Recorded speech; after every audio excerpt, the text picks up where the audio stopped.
Assalamualaikum warahmatullahi wabarakatuh. Perkenalkan, nama saya Hayatnia Zahra. Di sini saya akan menerangkan tentang pengertian chord. Secara etimologi, chord adalah potongan. Chord adalah masdar dari kata qoroda al-syai yang berarti memotong. Hal ini disebutkan dalam kamus Al-Misbah, yaitu qorotul al-syai'ah qorodan, yang artinya saya memotongnya.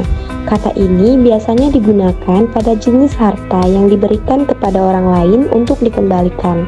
Secara istilah, al-qard diartikan sebagai pemberian atau memberikan sesuatu harta kepada orang lain untuk dikembalikan tanpa ada tambahan.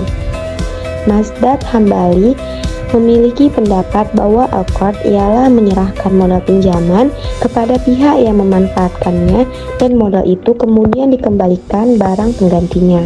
Sama halnya dengan pendapat mazhab Syafi'i, Al-Mazhab Hambali juga berpendapat bahwa chord ini dapat diidentikan dengan salaf karena penerima modal pinjaman memperoleh manfaat dari modal tersebut.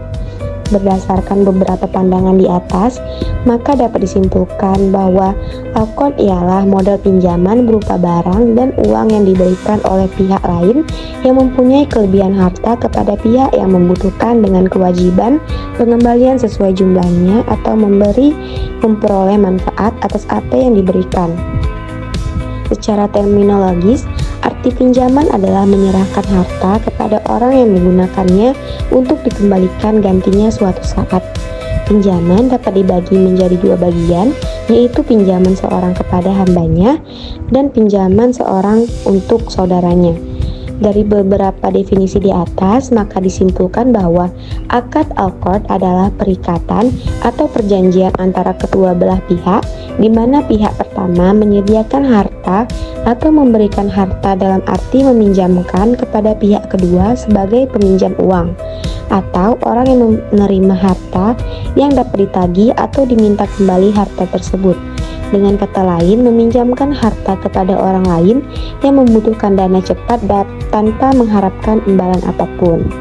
Saya Risa Dilila Sibuan. Di sini saya akan memaparkan tentang dasar hukum chord.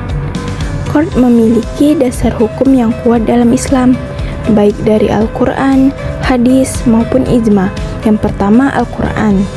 Quran Surah Al-Baqarah ayat 245 yang berbunyi, Bismillahirrahmanirrahim. Man zallazi yuqridullaha qardan hasanan fayudha'ifahu lahu at'afan katsira. Wallahu yaqbitu wa yabsutu wa ilaihi turja'un. Artinya, siapakah yang mau memberi pinjaman yang baik kepada Allah, Dia akan melipat gandakan pembayaran atas pinjaman itu baginya berkali-kali lipat. Allah menyempitkan dan melapangkan rezeki, kepadanya lah kamu dikembalikan. Yang kedua, ada hadis. Orang yang melepaskan seorang muslim dari kesulitannya di dunia, Allah akan melepaskan kesulitannya di hari kiamat. Dan Allah senantiasa menolong hambanya selama ia suka menolong saudaranya. Hadis riwayat Muslim. Yang ketiga, ada ijma. Sesungguhnya para ulama telah bersepakat bahwa al-qard merupakan praktik muamalah yang diperbolehkan dan dibenarkan dalam Islam. Sampai saat ini, ulama bersepakat untuk memperbolehkan praktik pinjam-meminjam dan belum ada seorang pun yang mengingkari kebolehan al-qard. Saya Abizar Fikri Semamura. Di sini saya akan menjelaskan bentuk akad qard. Bentuk akad qard itu ada 3 macam. Yang pertama itu ada sigot atau ucapan yakini, ijab atau sebutan permintaan, dan kabul atau sebutan penerimaan. Yang kedua itu ada akid atau pihak yang bertransaksi, yakini pihak yang meminjami atau mukrid dan pihak yang meminjam atau muqtarid.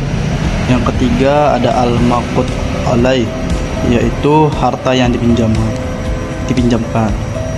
Adapun ada contoh akad qard.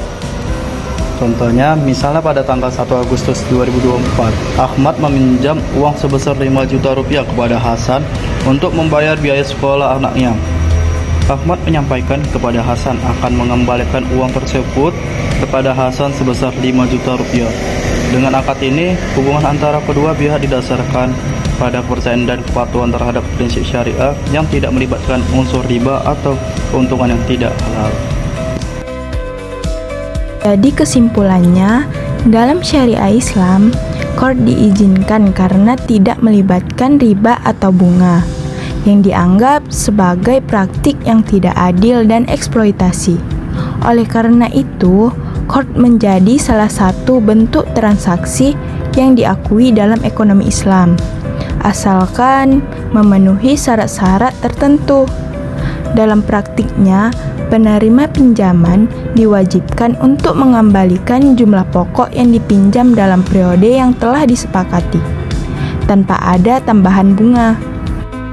Baiklah teman-teman, mungkin sekian saja pembahasan kami mengenai akad al-qard. Semoga video ini dapat bermanfaat untuk kita semua.